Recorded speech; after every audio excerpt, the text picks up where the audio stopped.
Wakil Menteri Luar Negeri Indonesia, Anies Mata, hadir di acara KTT Luar Biasa Liga Arab dan Organisasi Kerjasama Islam atau OKI yang berlangsung di Riyadh pada Senin 18 November 2024 waktu setempat. Dalam forum tersebut, Anies Mata menyampaikan pidatonya dalam bahasa Arab penuh. Hal itu menarik perhatian netizen dan masyarakat Indonesia. Banyak yang memuji dan menyebut Prabowo menempatkan orang yang tepat di posisi Wamenlu. Lalu, apa sebenarnya isi pidato Anies Mata? Untuk diketahui, pidato resminya secara keseluruhan menitik beratkan tentang musibah kemanusiaan di Palestina. Di awal, ia membahas keprihatinannya sebagai Muslim karena banyak pihak yang seakan tidak berdaya melawan aksi tak manusiawi di Palestina. Ia menyoroti kepemimpinan Perdana Menteri Israel Benjamin Netanyahu yang menurutnya tidak memahami konsep perdamaian. Anies berharap KTT Luar Biasa Arab Islam 2024 ini dapat membangkitkan dan menyatukan lebih dari 2 miliar umat manusia yang tergabung dalam Liga Arab dan Organisasi Kerjasama Islam untuk membantu Palestina bebas dari penjajahan. Usai menyampaikan pidato, Wamenlu Anies terdengar mendapat tepuk tangan anggota yang hadir dalam acara tersebut.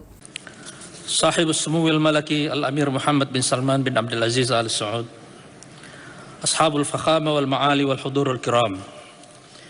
Assalamualaikum warahmatullahi wabarakatuh. Bismi Fakhamatir Rais al-Indonesi Prabowo Subianto wa a'dha'il wafdil Indonesi, ashkurkum sahibus sumuwil malaki ala da'watina li huduri hadhihi al-qimmatil mubarakah والتي يأتي توقيتها دلالة على خطورة الظروف والمرحلة التي نواجهها.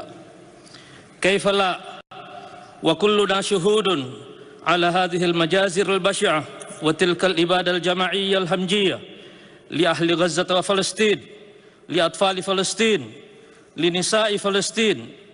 وهل سنكون شهودا على موت الضمائر الإنسانية والنخوة الإسلامية إلى جانب هؤلاء القتلى والجرحى بسبب صمتنا وعجزنا؟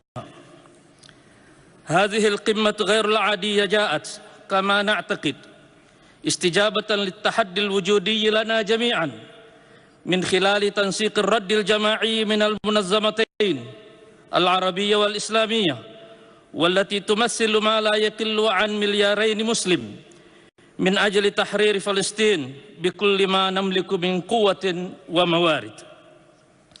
فإن إسرائيل بقيادة نتنياهو ومعه حلفاؤه اليمينيون المتطرفون لا تعرف غير لغة القوة والبطش والسراسة، ما جعلت قرارات الأمم المتحدة ومجلس الأمن ومحكمة العدل الدولية حبرا على ورق.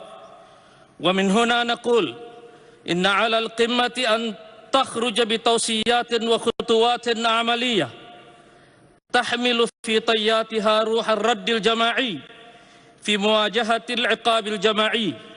وفي هذا الإطار نقترح هذه الخطوات التالية إلى جانب المقترحات التي تم تقديمها من إخواننا الأشقاء. أولاً، تكثيف الجهود السياسية والدبلوماسية لإنهاء الحرب في غزة ولبنان ومنع كل محاولات التصعيد من كل الأطراف لجر المنطقة إلى حرب إقليمية لا يمكن التحكم في مسارها. ثانياً، تعبئة الشعوب الإسلامية التي تعتصر قلوبهم معاناة إخوانهم المضطهدين للمشاركة بكل ما يملكون في دعم نضالهم من أجل الاستقلال وفتح كل القنوات الرسمية والسبل المتاحة لإيصال المساعدات الإنسانية إلى فلسطين.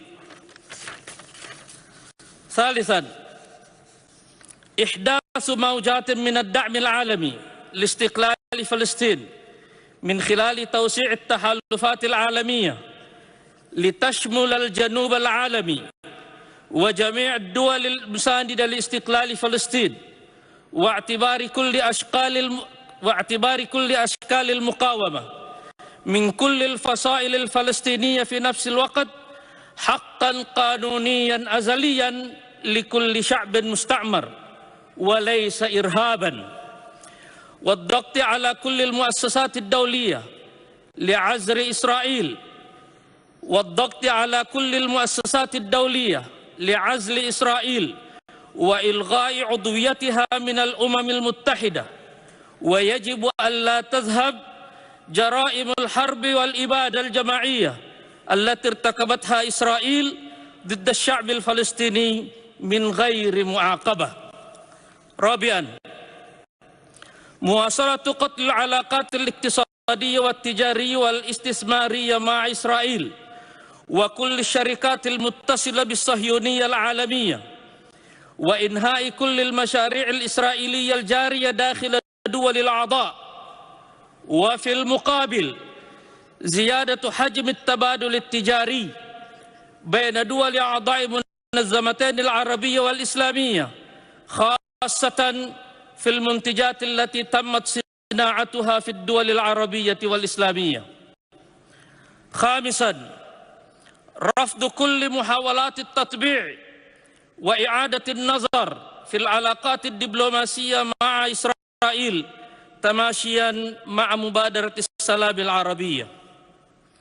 إندونيسيا ذلك الشعب الذي ولد من رحم الآلام، ذاق من مرارة الاستعمار والاضطهاد والعنصرية وحتى الإبادة الجماعية، لا لسنوات ولا لعقود بل لقرون، ومعظم الشعوب العربية والإسلامية كذلك. ففي هذه الآلام التي عانى منها الشعب الفلسطيني نقول: كلنا فلسطين، كلنا فلسطين، كلنا فلسطين. وأمام صمود وإباء الشعب الفلسطيني نقول: لا معنى لحريتنا واستقلالنا إن لم تكن فلسطين حرة مستقلة، فهي عندنا أمانة دستورية. رحم الله شهداء فلسطين ورزق أحياءهم دولة حرة مستقلة عاصمتها القدس الشريف، ورزقنا الله فرصة الصلاة في المسجد الأقصى وعقد القمة القادمة فيها إن شاء الله. Wassalamualaikum warahmatullahi wabarakatuh.